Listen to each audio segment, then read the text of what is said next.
Okay, well, welcome to episode 4 of People Must Know. Yes, sir. And this one I think is going to be a really, really deep one. I agree. So if you're not ready to do some heavy lifting spiritually, then you might want to skip this episode. Oh, Go back. We can't record it. Just saying. You can't record what? Keep going. You're good. Keep going. Okay, so the last time we spoke, episode 3. Oh yeah. You weren't here. No, I was not. You came in at the very end I did. and watched it, Knox. But we had the 2 kids with us. Finley and Gates. What was it? The Episode 3 was the one about the little children. oh, Yeah, that was a really good one. Gates was spitting out some really, really deep doctrine there. Like, I was really shocked that Gates knew it. he was I talking. don't know. Not just knew what he was talking about, but like, and he could feel it. And Finley too, not to give Finley. I can't No give credit. the recap as much as you. Well, no, I don't think you can give the recap as much as I can, but no, it's really good. I think it set us up for a really good and powerful episode 4. Are we having technical difficulties today? Nope. We're going. It's 3, 2, 1. Okay. All right. It's still going. Cool. So, episode 4. This is kind of the turning point. Yep. This is the turning point for Simon, and I think for the whole entire story, really. I agree. So, man, there's a few places that we can go with this one. I almost want to hit the very in the middle for me. Okay, let's go. So the very first thing that just like really hit hard was the conversation that Shmuel has with Nicodemus about the crazy man in the wilderness, Okay. about John the Baptist. Okay. And what is Simon called? Creepy John. Creepy John. So with Creepy John, and he's talking to him, or he's recapping like everything that had gone on in the wilderness, and he's like, and he called us snakes. Yep. And they're like, oh, that's horrible. And they're like, no, there are worse things. And he's like what? He's like, well, depending on, and what Nicodemus says is actually great. He's like, depending on who he is. Like, really, it's like, if they were called snakes by the Messiah, Yeah. then that's bad. Now, if it's just some crazy man in the wilderness, then it's not. That's true. And it's interesting that, like, Nicodemus, because we've been talking about how here he is and he has this whole imposter syndrome. Mm-hmm. Now he's realized that he's being credited for a miracle that he didn't do. Mm-hmm. He hears about this person who, like, he talks to Mary about what happened, and she's like, I can't even tell you who he is. And he's like, oh, so here's this person who performs miracles and receives no credit. And so he's out there trying to investigate it. Shmuel comes with this. Shmuel? Where are you on this? Shmuel. Thank you. Every time we have to say his name. It's my fault. And comes in with this story about this guy in the wilderness. And so this is intriguing to Nicodemus. Nicodemus is like, well, wait a minute. Tell me everything. And all Shmuel can really give. Shmuel can only give, like, well, he was being mean to us. That's it. Oh my gosh. He called her snakes. And the whole fact that he was like, well, it's bad depending on who he is. Yep. For me, when I think about that, it's like, golly, sometimes when you're called out on your crap, when you're called out on your crap, it really does depend on who's calling you out. That's right. That's a good point. Yeah. Because if some kid at school called you out, but he doesn't like do anything that you do, should that bug you? No. Like, what if he's calling you out on how crappy you played football, but he doesn't play football? Then he has no opinion. He has no say. It doesn't matter. That's right. It's probably some nerd. And if somebody's telling me, it's like, oh, well, you're this and that and this, and they're just this horrible human being. Like, Yeah. okay, great. Or they're insane. You're like, okay, whatever. Yeah. But man, if it's somebody, like, if it's a friend or somebody who you really respect or somebody who, like, just has it together, and not, all human beings don't have it together, but you know what I'm saying? Like, somebody who's genuinely, like, there's trust, and you've let in your arena. You have to respect them. Yeah, respect, trust. There's vulnerability, a connection with you, and they know they've kept up with your story. There might be people in your past life that are calling you out on stuff. They don't know what's going on. Should I take them for real? No. Who should I really listen to? Yeah, And the people closest to you. You listen to God and those people closer to you. And here's Nicodemus saying, like, well, it depends on who's saying it. Yep. If this is who we actually are. I like this point. And I think that this is a turning point. Like, again, episode 4 is a turning point for a lot of people. Because now Nicodemus has I think at this point, he has a choice. Yep. Because, it's like, I need to stay here and investigate some more. And it's like, well, can't you do that at the same time? Y'all have the best library. Like, go back home. I'm going to leave this place. He's like, I can't. Yeah. And now here's this person who is speaking like the Messiah. But we got to remember, like, John's the one who's just making his path straight. Yep. But he's going to sound like the Messiah. Yep. He's going to speak like him. He's an Elias. He's going to be the one preparing the way. So here's here's his little place, his game changer. Like, he hears this, like, okay, well, now I need to investigate this. And remember, whenever he's like, oh, I want to interview him. Yeah. And they're like, oh, so now the Romans are going to let you do that? Yeah. And he's like, it's a religious matter. Like, yeah. He's so smart that he knows that he wants to do that. Yeah. But man, that was a cool teaching point to me. That, sometimes being called out on your stuff is okay. Yeah. Because whenever he's like, depends on who it is. Yeah. And that's very true. And if it's God, then you better listen. You better listen and act. But if people that are in the upper seats of your arena. Now, when you say, when you're talking about the arena, you're referring to the Teddy Roosevelt quote, for sure. right? Yep. About those people who are in the arena. Yeah. It's not the critic who counts. That's right. Yeah, that's a great poem. Yeah. I guess not poem. And you get to kind of choose who comes down to the lower part, like who you let on the field. Mm-hmm. Does that make sense? It's like your personal board of directors, your own team. But people who are in the stands, like Go Navarro, Panther up. Like if frickin' Joe Schmo and his mom and his grandma are in the stand and they're coming down there, Knox, yeah, son, blood's on the inside. You snake? Or you hear from Thor that you're a snake from his great great grandma. Should that bug you? No, but we let it so much. But if you heard it from Coach Blunt, hey, you'd want to change, right? That's right. Because it's your coach who's trying to coach you up. That's right. And that's really what Jesus is. That's it. He's the coach trying to coach us up. That's right. So, I don't know. That part was really, really crucial to me. But it's funny though, because there's a lot of people who have a lot of opinions on this one. There are. I like where you're taking this. Everybody has a lot of opinion. Yeah.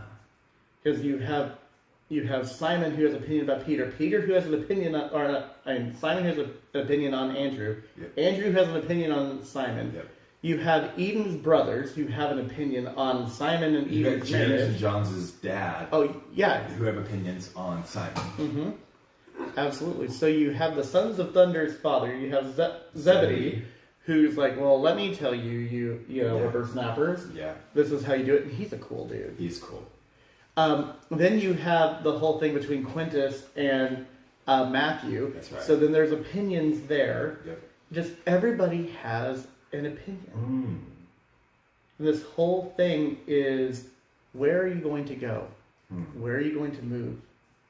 Now, if we remember, like another part that really stood out to me, and I'm talking a whole lot, so please, guys, just interject. No, take the lead, bro. I didn't watch it. Yeah, you did. Yes, you did. Like we remember, we were skipping some parts, and then we came back. Okay, so another part is when Eden, and we talked about this a little bit in the writer's room, where Simon comes into the house and Eden's standing there with her two brothers. Yep. He finds out that Emma's sick and in the house now, and they're trying. Yeah, see now you remember. Yeah. And they're trying to boss Simon around, and then he's talking to Eden, but not talking really to them. And then he's like, "I'm sorry, I'm not having a conversation with your sister. Yep. I'm having a conversation with my wife. Yep. Like, I don't care about your opinion because your opinion doesn't count right now. It's between my wife and I." That's cool. And that was really great. And whenever she was like, when she was talking to him, he said something that just stuck with me. Okay. When she was talking about, like, you need to have faith, and he's like, faith isn't going to give me any fishes. That's what I feel most of the time. Like, Faith isn't going to get you there.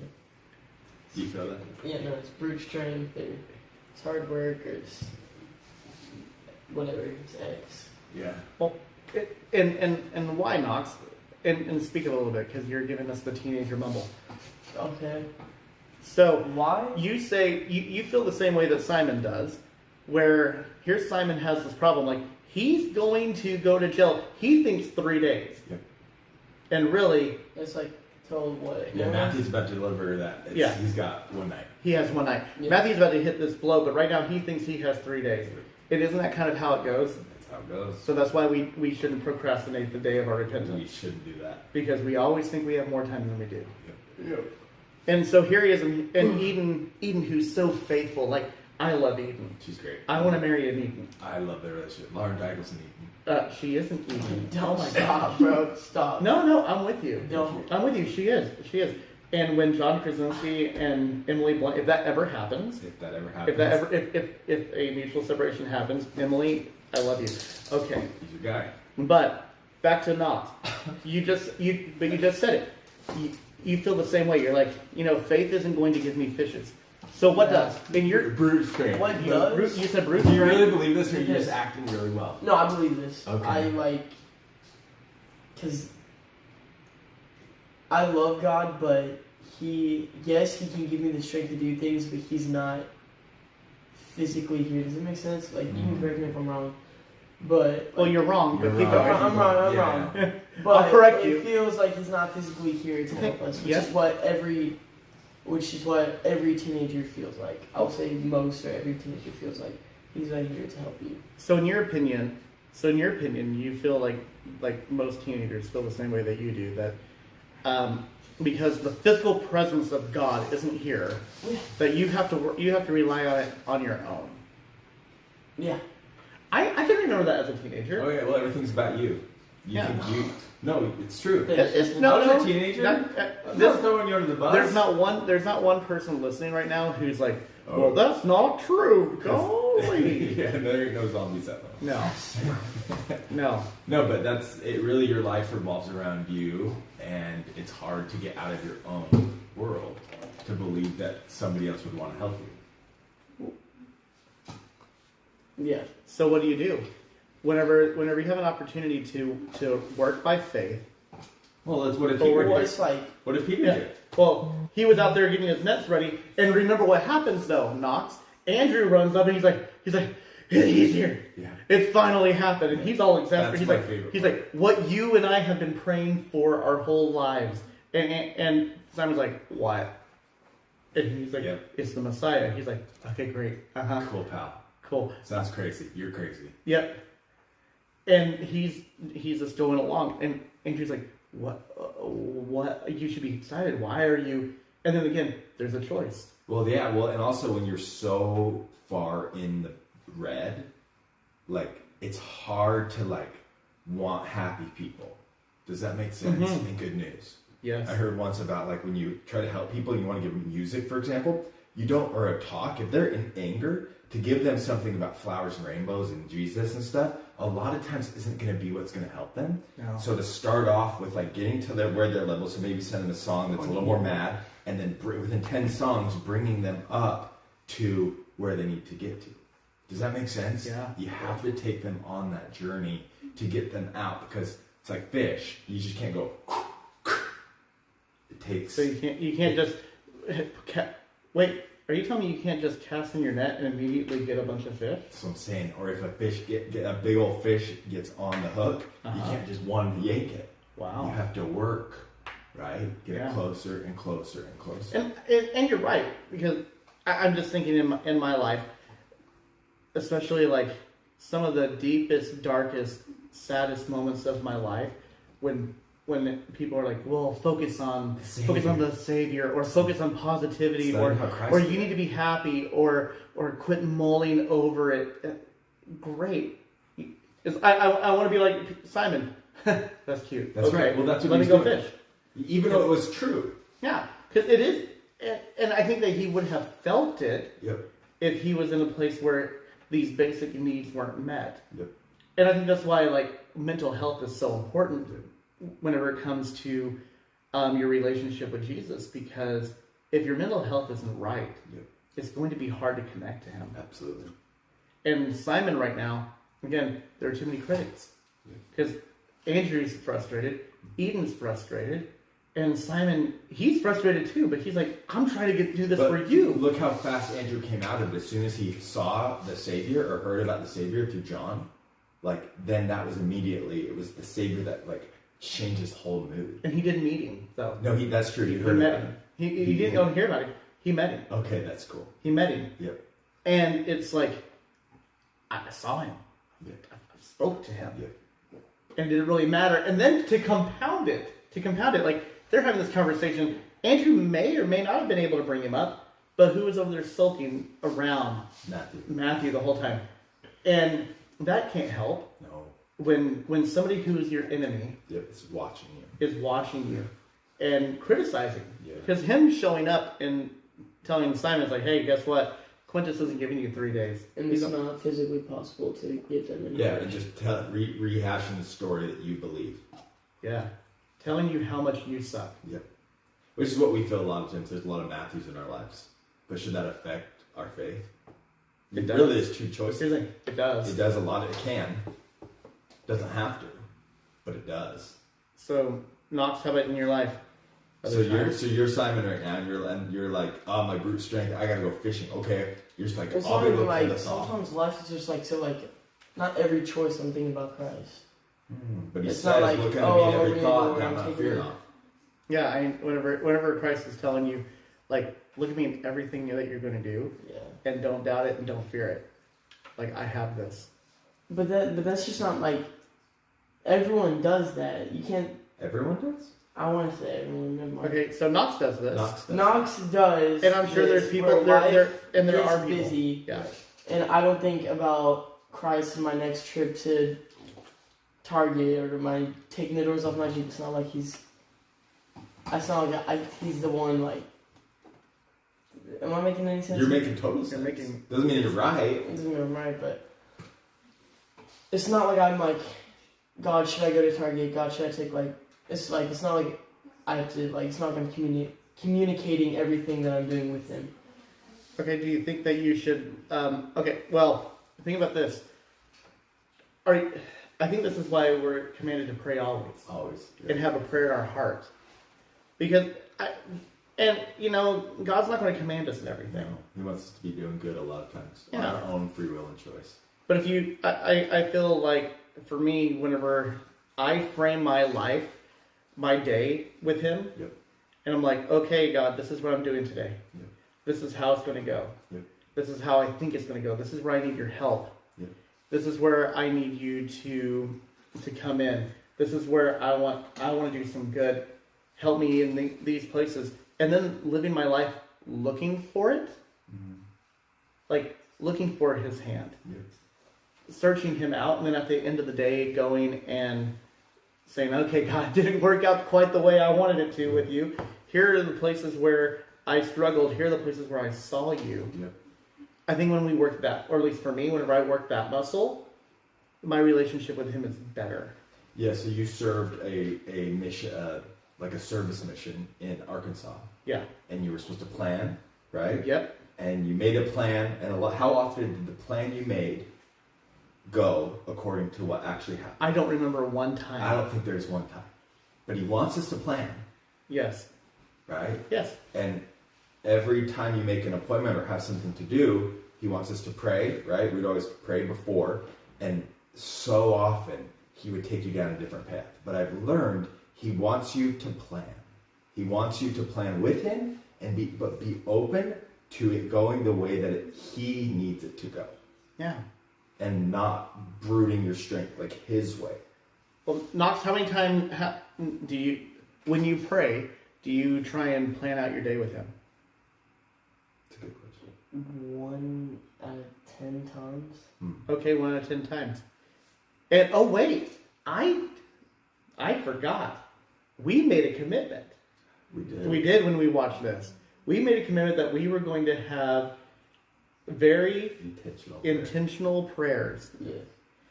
And I can safely say, because I think out of all three of us, I was one of the ones who were like, I don't want to do this.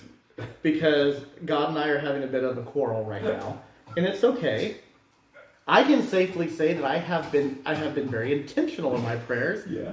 And it's been really good. Your spirit has changed, my friend. Thank you. I've noticed it. I appreciate that. It really has. It's been really good. In fact, today, and you don't even know this, but today I was asked to go and be a guest speaker on something next week.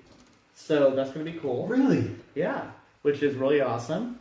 I'm very excited about that. But and I would say this, I wasn't at the point. Oh, here, EPs. There we go. The Lord does that. Yeah. Like, we were fist pumping, by the way, for all of you who can't see us. Yeah. No, I think the Lord does that because I wasn't ready. I wasn't ready. You were, though. I was, but I wasn't. The Lord qualifies those he calls. That is You've been true. getting qualified. That is true. And I'm thankful for that because, like, am I having, like, really deep philosophical conversations with God right now? I'm not. But what I'm having, I'm being intentional in what I'm asking for. Am I getting closer to him? Well, you're opening up. That's what he wants. He just wants us to open. I'm opening up. He just wants us to open. Mm-hmm. Just be open to doing it in a way, get used to different, right? Oh, Right? yes. Just be open to things looking different than you might think. And that's really like what this whole episode's about. That's why it is the turning point. True. So how about you? Intentional prayers, Jason? Good. Yeah. I am learning to surrender. Oh. And it's really hard. When you say learning to surrender, like that could be a shirt. I'm learning to surrender. Yeah. It's Man. hard. Okay, why is it hard? Why is surrendering Well, so like, hard? look at this episode. Like, our natural man, what Knox is talking about. I've been over here like looking like, oh, Knox, how little do you know? But it's like, I'm doing the same thing, pal. Like, we all are. Yeah. Like, it's like, I need to get a job, and I want to get my kids back, and I want to and I just want to like be productive, and I just want fish, I'm hungry, you know? And it's like, but the scriptures over and over is like, I'll fight your battles. We talked about in episode 3, vengeance is mine. Mm-hmm. Speaking of the Lord. Am I really willing to put my money where my mouth is? Right? Yeah. Like, do I believe that? Can I surrender my way, the way I fight, and let him do it? And it's hard. And today, guess what? I slept. I needed, my plane needed to ground.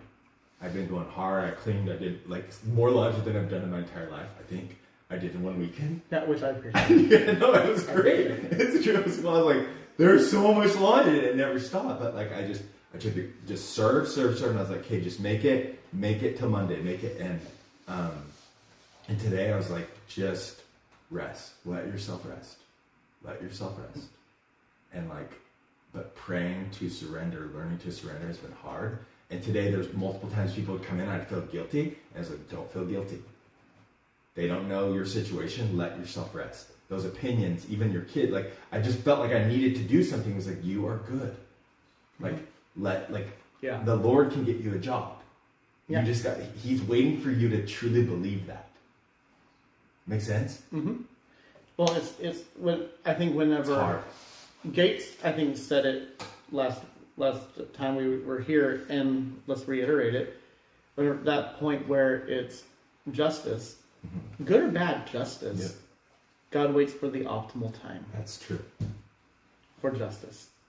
He waits for the optimal time. But surrendering to the fact that it's his time, not our time. Oh, his time sucks. It's so hard. I hate his time. We don't understand it. We probably lived with him for millions of years before this life, and he knows us so well, but we think like we get so impatient, right? Yep. We get so impatient. But in charity, there's like 3 of the 7 principles of charity have to do with patience.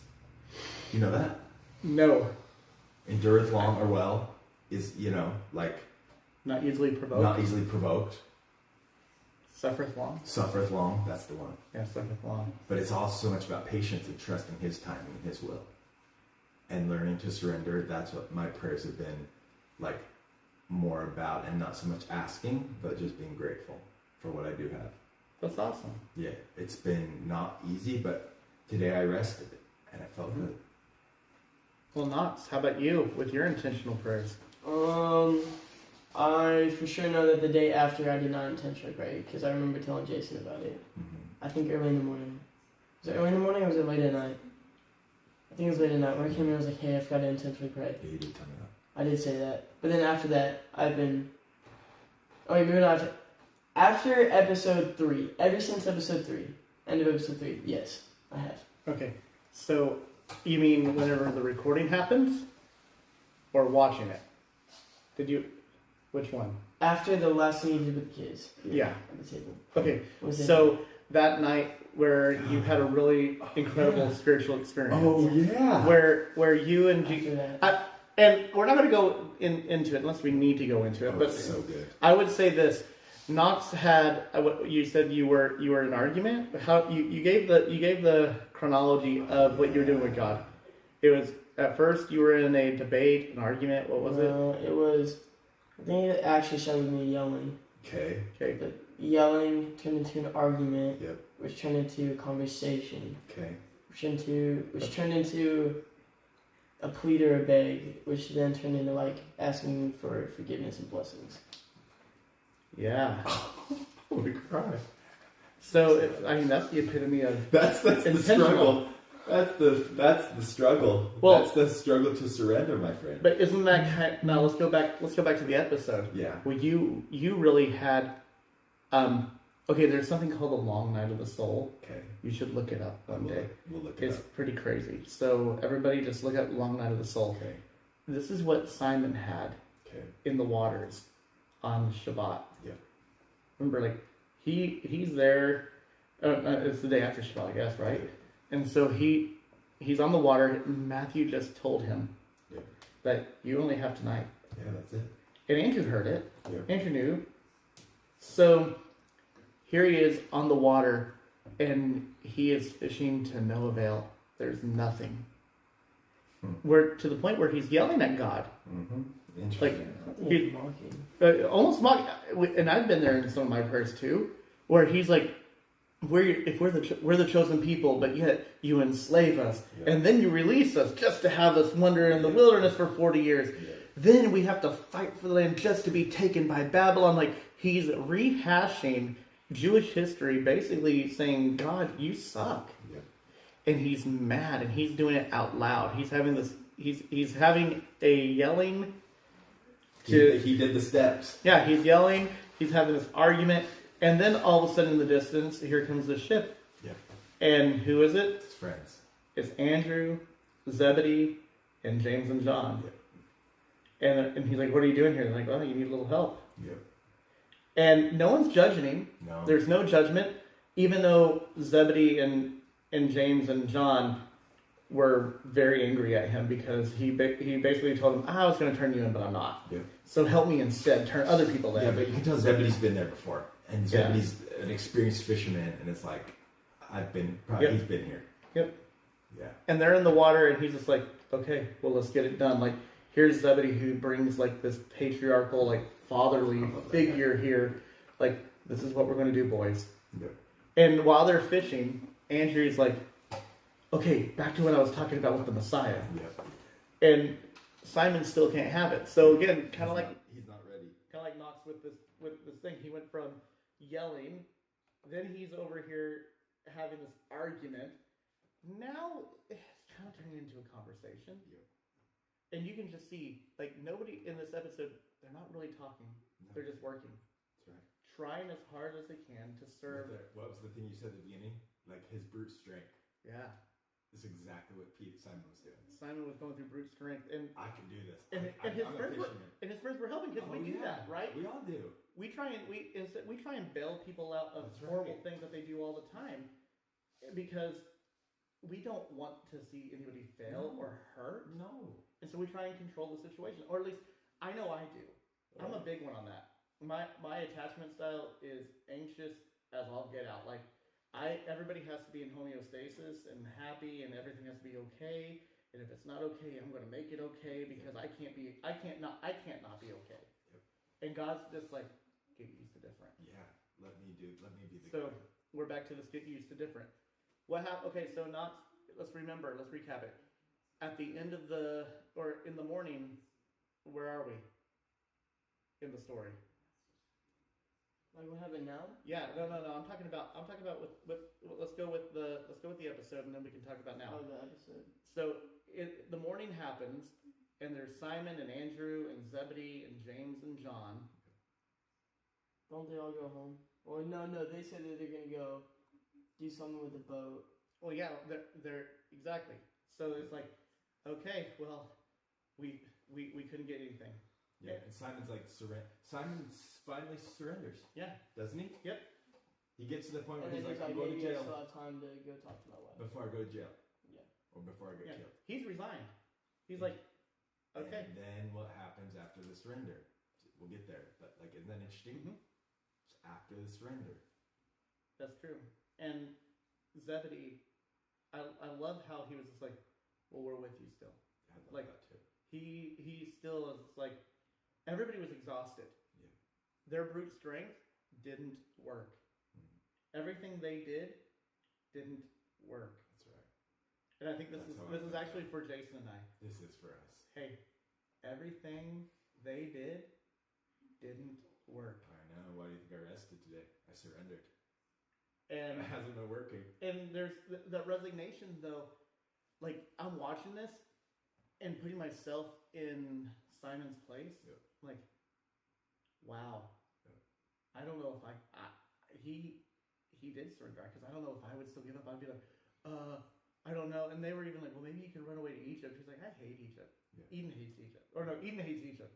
Yeah. So now, and then he just resigned. Like, this is what I'm going to do. Yeah. So what you're saying is right. They were selling over to the shoreline, and as they were selling up, they're like, "Oh, look, it's the Romans. They couldn't even wait till the morning." Which is funny. Their perception it wasn't true, but it's like they believed it because we see what we think we think what we see a lot of times isn't what's real. Mm-hmm. That's I like that part, but it's like we're so convinced that bad's coming. Well, it wasn't bad. No. So let's pause. Okay, Knox, back to your story. Yep. The surrendering part. When you finally kind of gave up, you don't have to talk about exactly what the point of it was, because I understand that that's really personal. Yeah. But what was the feeling? Talk about the feeling. Say lighter, renewing, refreshing. Huh. Would you say there was a freedom? Yeah. Your countenance was sure different when you came back that night. Yeah. I mean, I got a text that said that you have a story to tell me, and then you put, I love you very much. Isn't that interesting though? Like, Cool. I think that when surrender happens and the Spirit is able to finally hit, that there is some love. Absolutely. Because look at Simon. I just want some time to just say bye to my wife. Yep. It goes back to love. And to the people that matter. Mm-hmm. So just like you, Knox, Simon was getting near the seashore, and then Andrew recognizes somebody. Yes, he does. I love Andrew. Andrew looks, and it's the Messiah. It's Jesus. Yeah. And He's like, I know, he's like, it's him. And Simon's still like, ugh. Simon's like, I'm tired. I'm tired. And here's the thing, I have to clean the nets Yeah. that I'm probably going to lose anyway. Yep. But I'm still, because he's still like, this is what he knows. That's what he knows. And Jesus is there teaching, and he's like, hey, some of the people in the back can't hear me, so can I get on your boat? It's so funny. He knew exactly how to, and Simon was still resisting, but like the Savior knew how to connect and get in with Simon. Yeah. He had to get in the boat. But isn't that funny that he didn't say, Simon, come out here? That's right. No, he had to get in and use Simon's things, kind of get up in his business a little bit. Yeah. Why do you think that he invited himself onto the boat, though? Like, what is the moral to that? People must know what about that? The Savior knows us. He knows how we'll hear and understand his message. Okay. Do you think Simon heard the message? Oh, he heard it. So at the end, well, he did. He heard it. He heard it, but he was softening. But it wasn't until the miracle. No. And that part. Yeah. I think that goes back into what we were talking about. I think last time or one of the episodes. Whenever I brought it back to the shack and how Christ was exactly who he needed at that time. That's right. Yeah. Because isn't that how it is? Like, it is. Christ will come and find us wherever we are. That's right. He knows our language, how we hear, how we understand. But he's not going to keep us there. No. He can meet us there if we can choose to follow him. Yep. Because that's the thing. Come follow me. Yep. He'll meet us there, and he'll give us the invitation to follow him. So there was an invitation given here. So he said, he said thank you. The crowd's dispersing except for, I think it was little. I thought Andrew invited him on the boat. He's like, yes, please use the boat. And then he was like, Simon didn't really even care. Simon's rolling his eyes. I'm like, can I just go see my wife before I go to jail? And Zebedee, James, and John are parked a little far off, but so they can't hear him necessarily, but they can kind of see what's going on. And at the end, there's only Mary Magdalene, little James, and I don't remember if that was Thaddeus. I don't remember who that is. I think it's Thaddeus. Yeah. That are still kind of standing there. And Matthew, who's been on the beach the whole night, sitting there waiting for him to return so he can tell Quintus that he showed up with nothing. Yeah. So he's watching. Yep. And all of a sudden he's like, hey, Jesus looks at Simon and Andrew and is like, hey, why don't you throw the net out for a catch? And even then Simon's like, ah. Well, it sounds like, hey, teacher, I have nothing against you, but I've been doing this all night. And he's like, let's cast it out. And Andrew, trust me. You can trust me. Yeah. And Andrew looks at him and he goes, trust me as I have trusted you. That's right. Which sometimes we need that strength and faith of a brother who does believe. Mm-hmm. And trust in that brother might be enough. Which I think the encounter of Andrew seeing the Christ was important. Yep. In all of this. Because sure. I don't know if Simon would have done it. No. He might have been too stubborn. No, if it was just anybody, but because Andrew vouched for him, brother. He was willing to do it. To the point where Andrew has the net, Simon has the net, and Simon looks at Jesus and says, on your word, and throws the net out. Yep. And when there's nothing, he has it out. I wish you could see it. Yep. And we'll put it in the produce. We'll have it in the produce part. And you who's listening, you have to. I'll describe it.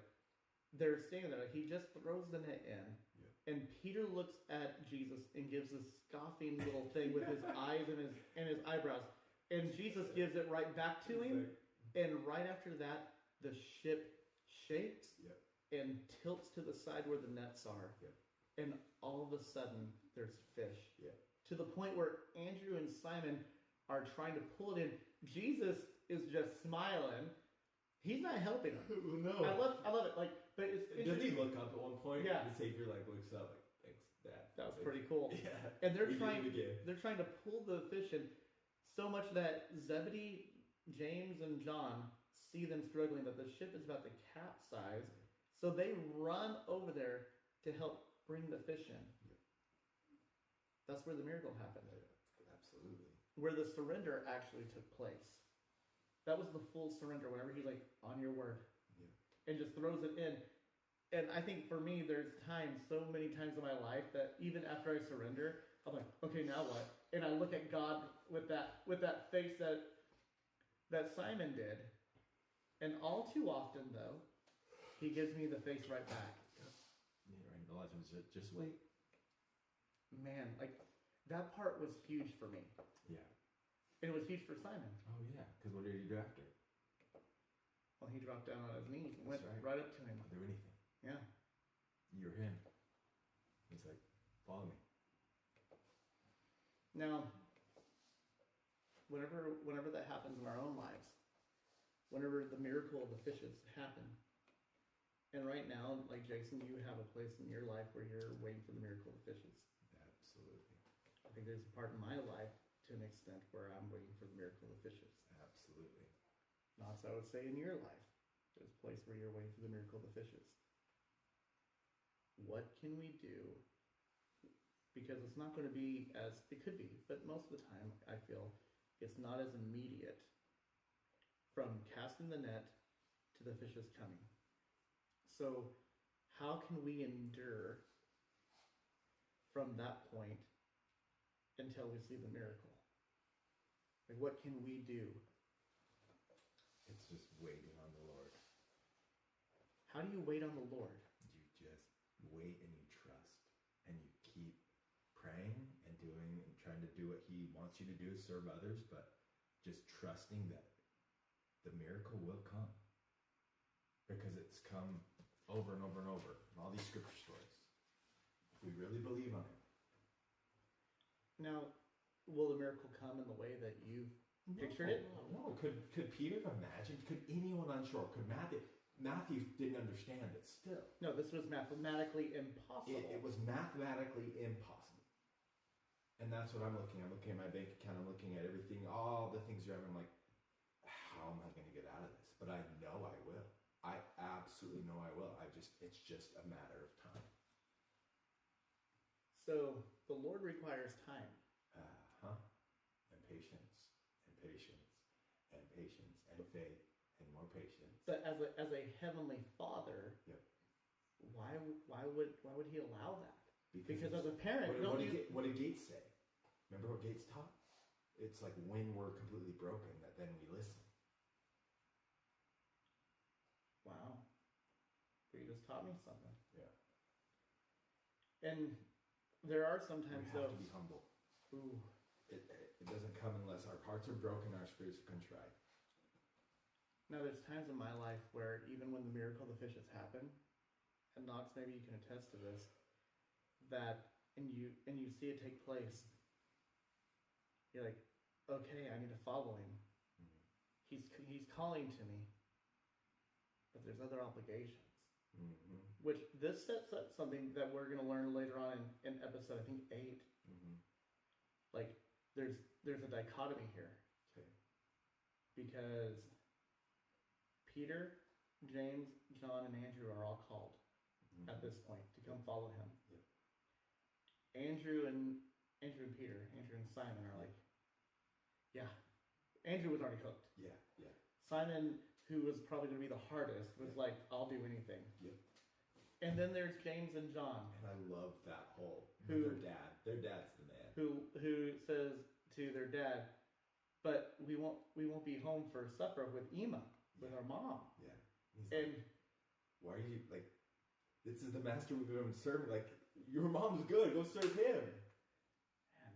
And there's so many times that, like, I think we do that though. We put our family, absolutely. We put our jobs, we put all these good things ahead of Christ because, well, I have to do this. Because that's the way I think it should be. But it's like, no, it's love the Lord thy God. It's the first great commandment with all thy heart, mind, and soul. Then love thy neighbor as thyself.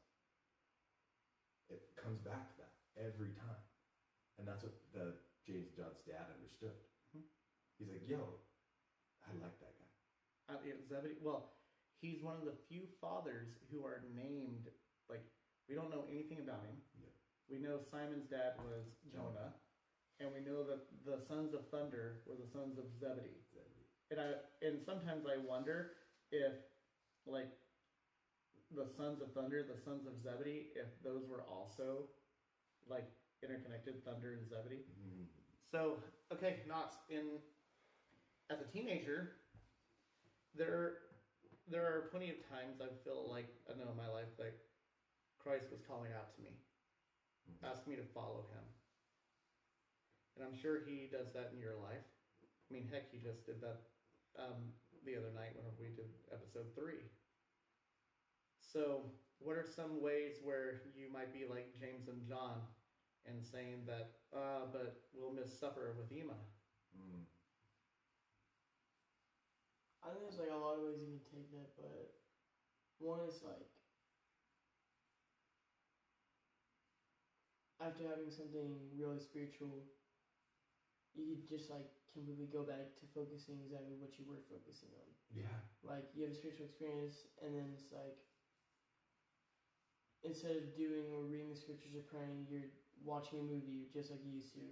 You're at football practice, or you're lifting weights, and you're just like not making the time that he told you to cut out for him. And none of those things are bad. None of them No, are bad. they're It's not just what our bad. brains It's are just- used to. Yeah. So how, in what ways do you feel that you can, at this point, go follow him? Say that again. Okay, like Simon and Andrew and James and John were invited to come follow me. Yeah. Okay, follow me. Learn from me.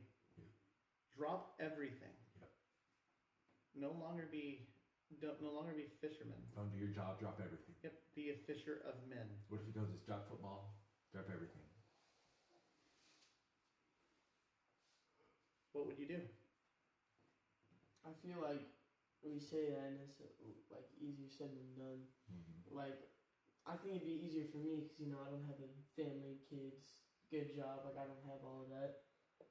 But, like, if I got told to, like, leave my family and do all that, like, that'd be hard. What if you got told to drop football, though? I think I would do that. That's what you're thinking. So you think you would do that? But if they said leave my family, no, I don't think I'd do that. Even if Christ told you to. Yeah. Well, we've got some work to do, don't And I think there's, we? I love the honesty, though. yeah, I love the honesty. And I think God does that, though. He does. I think God sometimes, for me, the lesson that I think right now that I'm still trying to learn is the lesson that Simon also so desperately needed to learn. But he needed to learn it even during the 3 years of the ministry, Yeah. which is letting go. Yeah. And not worry about the fishes. Oh, Like- and I worry about the fishes. Well, yeah. Well, they even after Christ died, guess what happened? You went back fishing. Guess what? They went back fishing. The same 4 probably. They went back fishing, and he had to teach them the same lesson again. Mm-hmm. And he's like, "Do you love me? Feed my sheep. Go be disciples. I taught you this." So it's not. It like isn't rare. It's not bad that we forget. It's just like he's gonna try to keep teaching us this lesson. Well, Don't worry about the fishes. it's the doom of men that they forget. Absolutely. We do forget Absolutely. all the time. And why we go, most of us take a sacrament at different religions. It's like it's to remember him. That's what we come in. It's to remember him. Remember. Yeah, Remember. Taking communion is the only thing that really helps us. I think, and that's why Jesus established it, Absolutely. was to remember what he did for us. His body, his spirit. Yeah, you have his body, you have his blood, you have he did the sacrifice for you, and the Great Commission is go and tell the world. Yep. Remember him and go invite others to come close to him. And I do suck at that. Like You do pretty good. I focus on the fishes a lot, I know you do. and I want to control how many fish. I know you do. I want to make sure that everybody's safe and taken care of, that Yeah. I'm okay, they're okay. And when Jesus is like, if you let go, I got it. I got it, man. And I'm like, I don't think you He do. does. He does. I know you think you do, He does, man. I know you think over you and do. over and over he does. but you don't, Jesus. You don't have He it. does. I promise he does. Yeah, I try, but no, I You're fail. good. I'm really not, but I appreciate that. You are, man. Look at what your kids are doing. Your kids are having experiences. That's what it's about. Like last week was one of my favorite moments of being here. Was when you came home and shared with us that story, and that's your leadership. You I know, you got appreciate another that. kid looking to go serve and preach about Christ. It's amazing. And this kid's over there just freaking being our EP. You're doing a good job. Maybe it's not as bad as I think it is. It's not. We're too hard on ourselves. Everything looks like a nuclear wasteland. No, it's amazing. I'm noticing. I've been here for how long? Since the 26th. I've been noticing a change in each one of your kids and in your home. It's amazing. So you're doing a good job. You're doing a good job. Hey, people must know what? End us out. Okay. People must know what? People must know that Christ is actually in control. Because no one, I'm not going to say no one, Andrew kind of knew. Yeah. But Simon didn't know. Yep. Nicodemus doesn't know. Nope. He wants to know. Yep. He thinks he wants to know. Mm-hmm. Eden didn't know. Mm-hmm. Matthew didn't know. Mm-hmm. But they all needed to know Mm-hmm. that ultimately Jesus is in charge. He is in control. And he'll show up at the exact right moment when you are the most prepared, when I am the most prepared. And you're ready. But you can get ready by being humble. Oh, yeah. But he'll come when you're humble. But he's in control. And he loves us no matter what. And he doesn't look at it. People must know that he does not look at you going, oh, well, you're not humble yet. Gosh darn it, I'm withholding blessings. No. He won't withhold blessings. It rains on the just and the unjust. That's right. Well, think about Mary. Did he come when she was necessarily humble? I think she was broken. Like, that's not for you. Yeah. He's going to come to you when he comes. He knows each of us differently. I can't say when he's coming to Knox or when he's coming to you. Nope. And he'll keep coming. And just like Eden said, you need to have faith. That's right. And I would disagree with Simon that faith doesn't bring you fishes. Because think of what he said to Jesus, at your word. Yep. So even though he didn't think he had faith, he had enough faith to throw that net in. Yep. That's right. And that That's true. He did throw it in. he didn't have to. He didn't have to. And he said, at your word. And I don't think Christ would have done it. He wouldn't have made it. No, not at all. No. But he did it. That was his act of faith. Yep. And it was so minuscule. And it was That's all we need is a seed. It was haphazard.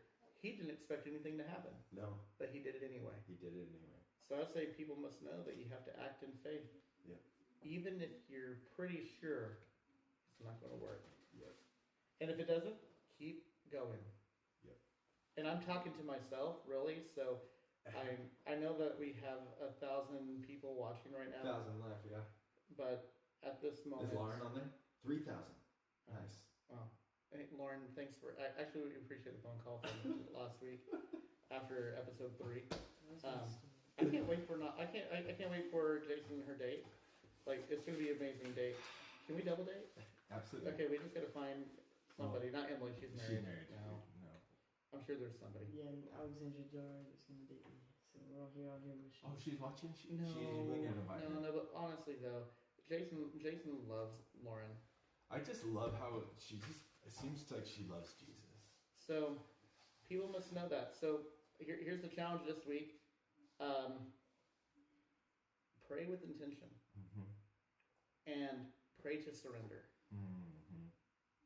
And then throw your net over even if it feels like nothing's going to happen. Yep. And it can be a little act. That's what you just taught me. Was that like little act? On your word. On your word. That was the best quote that he gave us. Hey. All right, thanks for being with us.